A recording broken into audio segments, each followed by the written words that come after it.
Welcome back to the channel. Geffin's back with a can of bud, some kayaks, and a couple of behemoth divers. Tonight we've got a side-by-side versus comparison with these two, which will be the Doxa Sub 1500t and the SLA023 from Seiko. Now what's the difference? Which one should you get if you were thinking about either of them? I don't know. I love them both. I mean, they're freaks. Look at the state of this cunt. He's a right shithead. This is the SLA023J from Seiko, the Marinemaster, the modern iteration. This watch costs £2,800 British pounds, new from the shop, but you can usually wager a 10% or 15% discount. It should take the price down to about £2,500. But if you're clever, you'd buy one used. You'd pick a good used one up for about £2,000 or to £2,200 on eBay. These things are just sitting around. There's loads of them. They're all asking 2.4, 2.2. You can probably slap one for 1.7k because there's so many of them. And best offer usually will win. So bear that in mind on this watch. It's a beautiful watch with a fantastic bezel action. Absolute butter. Pure pleasure. Look at that. And the lume is incredulous. The lume on this watch is something else. It glows like a lantern for many hours into the night. The handset, of course, probably the best handset you will ever see on a diver or any other kind of watch, in my opinion. Internal domed sapphire crystal, flat on the top. Just look at it. Signed crown with drilled lugs. Bracelet slightly underwhelming, but look at that. Quite a great on-the-fly ratchet. Not to everyone's taste, and he's a thick 'un. This thing is not to be underestimated. Let's put him on the Nadgas deck and see how he fares. My wrist is 19 centimeters of... Oh, that's upside down. 19 centimeters, which is about 7.5 inches of girth. And look at him.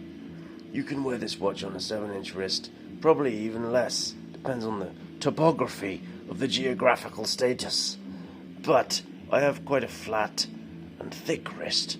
And look how he wears. He wears quite well on my retarded wrist. Look at the state of that. Date window at 3.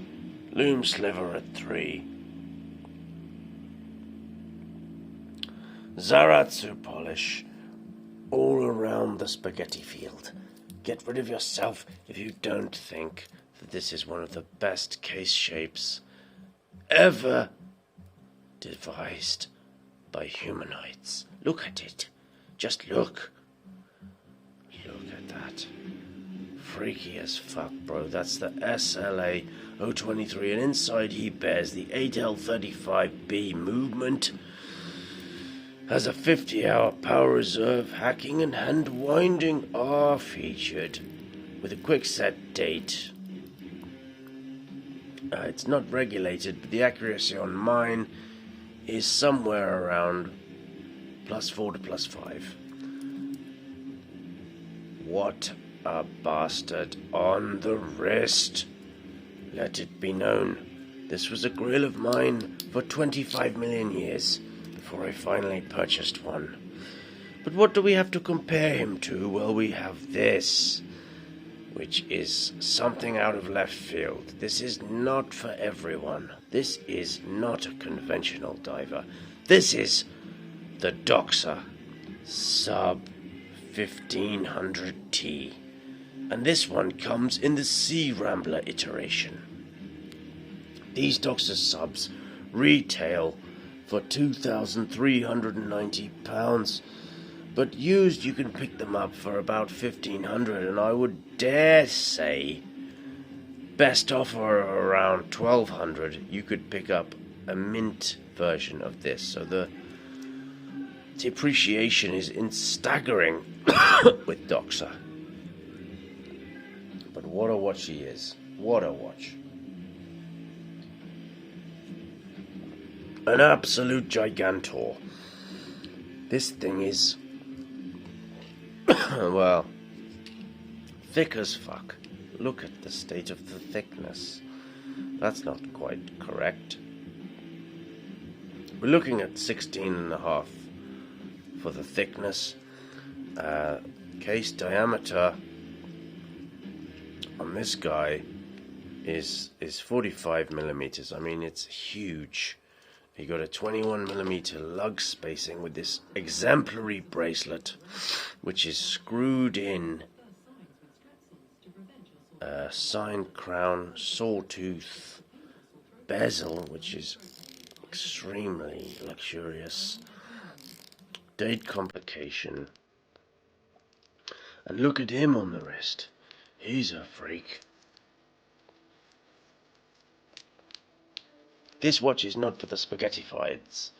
Even on my sort of moderately sized wrist, it's a large piece.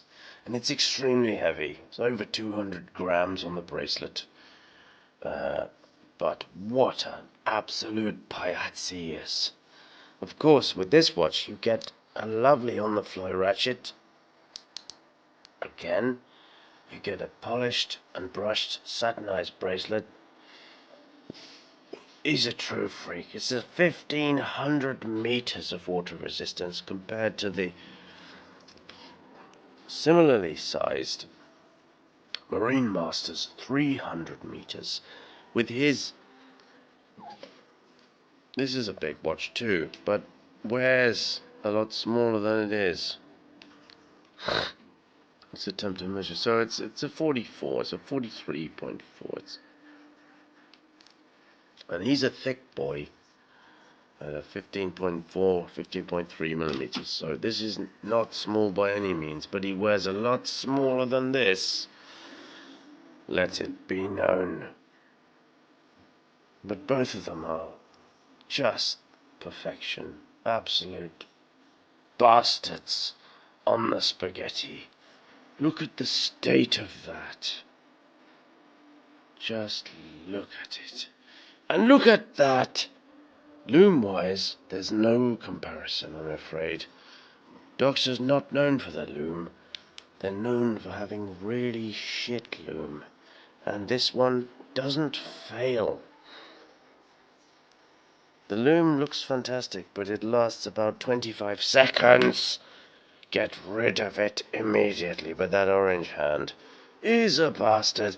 The second hand, with its chunky box, 2/3 up its shaft, is also freaky.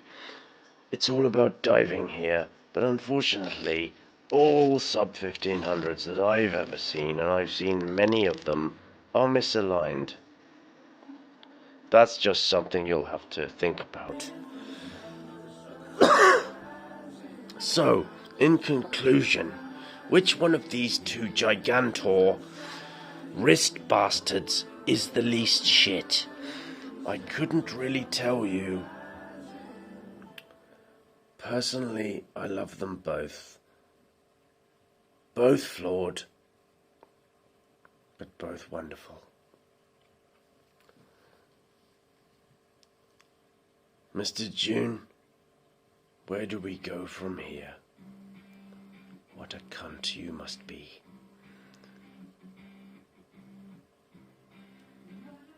Unbeknownst to us all.